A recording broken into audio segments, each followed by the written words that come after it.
Is this Sony flagship released in October of 2021 still worth buying even though they've been releasing all kinds of juicy cameras since then? Well, let's talk about it. So I'm a big fan of Sony mirrorless cameras. I've had the A7 III, the ZV-1, the A6400, the ZV-E1, which I'm using now, and the A7 IV. Short story short, Sony cameras are good. Now, even though I've had a lot of cameras over the last few years, I'm not going to claim I know what the heck I'm talking about. I am not a professional photographer or videographer. I didn't go to school for this stuff. My parents weren't into photography, and I didn't have an uncle showing me how a darkroom works. I am a complete amateur. I'm just a stay-at-home dad who fell in love with cameras and wanted to get good at YouTube. I bought the Sony A7 IV because at the time, I wanted a good, safe camera. I wanted the best bang for my buck, and after all the research I did, Sony's flagship was it. It's a well-rounded, full-frame camera with a robust ecosystem of lenses that shoots good pictures, takes good videos, and it has a lot of pro features. I mean, what's not to like? It was a great camera, it still is a great camera, but a lot has changed over the last couple of years. Sony has been busy introducing all kinds of new cameras, and to be honest, it has changed how I feel about this camera. However, I think for a lot of people at this very moment, this camera is still a solid 9 out of 10, maybe even a 10. You could use it for wedding photography. You could use it for streaming. It's a true hybrid. For me though, as a YouTube camera with my current skill level, I'd give it like a 7.5, maybe an 8 out of 10. Still good,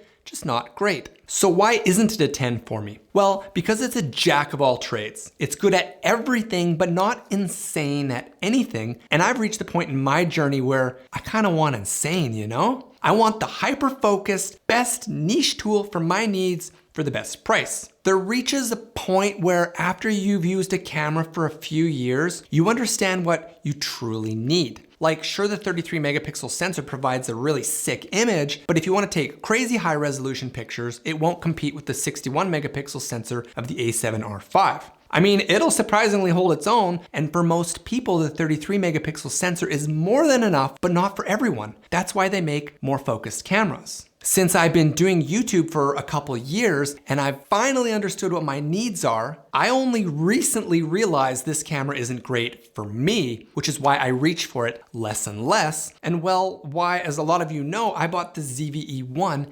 instead. A lot of people often ask me for advice on what camera to buy, and I always ask, well, what exactly will you use it for? I know that seems obvious, but it's important to take time and truly think about all of the scenarios. For example, I thought a hybrid would be good for me because part of the YouTube game is shooting thumbnails. But it turns out, I don't use pictures for my thumbnails. I actually take video. Leave a comment below if you'd like me to talk more about this in a separate video. And since I don't use my cameras for photography, having it be good or capable at photography is useless for me. I don't want to waste features or precious camera space by having a viewfinder because I never use it. And I only ever shoot by myself at home, so I don't need a backup SD card. Again, wasted space in a camera for someone like me. But that's why when people ask what camera to buy, and if they tell me they do side jobs for weddings or something important, I often still recommend this camera because of the dual card slots. A lot of other cameras at this price point don't offer that feature, and it's an important one. Let me talk about some of the things I like and dislike about it. It feels high quality.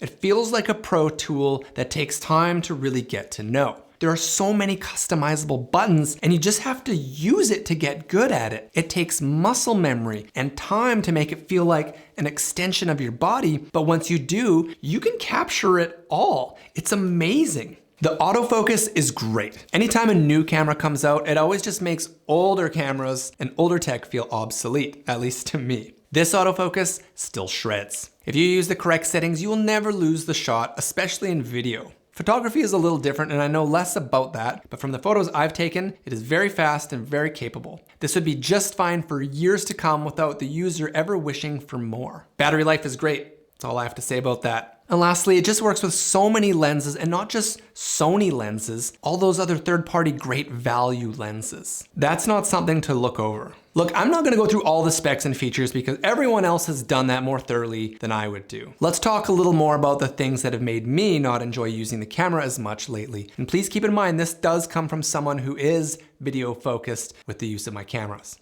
I've always found this camera more jittery when it comes to handheld B-roll and vlogging than I expected. Could be me though, as other people seem to be way more ninja. I walk fast and I bounce around, so if you have a steady hand, you might fare better. And again, for photography, this might be more than enough. I just wasn't super impressed with the active stabilization. Also, it has weak rolling shutter. I don't often shoot where I'm panning fast, but every time I do with this camera, I'm always surprised at how bad it looks. Not a huge deal, just something to notice. Now, while it does have good low light performance, it's not great. I can't help but compare it to the 12 megapixel sensor of my ZV-E1, and like I've shown in the last couple of videos, the colors I get from because of how those larger pixels allow more light in situations, I've just really seen how limited this camera sensor is for my usage. While the buttons are amazing for when you're behind the camera, seriously, I really love where the menu button is located when I'm using the camera from behind. It's great, but when I switched to sitting in front of the camera, like I do most of the time for my main talking headshot, that button becomes a nuisance for me. See, on my ZV-E1, the menu is on this side, which means I can work everything from one hand from the front,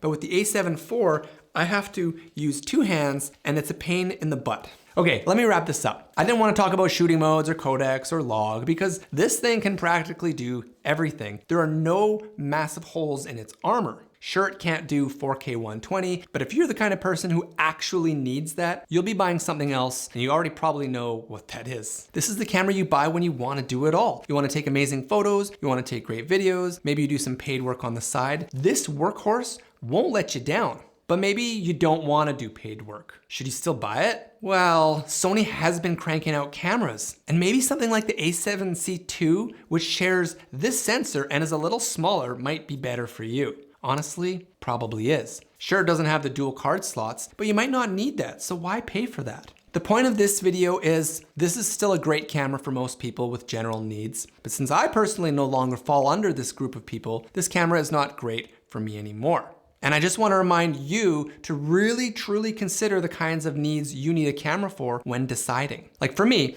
I want better low light performance, I want a tally light, I want to work a camera with one hand, I want better stabilization and rolling shutter performance, and I want a smaller form factor with less wasted features, and that's why I got the ZV-E1. It's perfect for me. If video specifically is your goal, then no, I don't recommend the A7 IV. It can do it, and heck, I've grown both my channels on it, and I bet I could continue to use it with my audience thinking I have good quality, but it's the wrong tool for the job. If photos specifically are your goal, again, while this thing is incredibly capable if you know how to use it, there will be some bottlenecks for you along the way. It's not the cheapest camera around, and it's a couple years old at this point. I think what's important to remember though is, it's not the camera that's going to capture the moment, it's you. The camera is a tool which becomes an extension of ourselves, and the better you get with that tool, the better your experience will be. This was not the right tool for me, so I fell out of love with it. If I had the needs this camera provides, I would still be happily in love with it. So yes, I do still think you should buy it if you need something that can do it all. It is a safe bet still.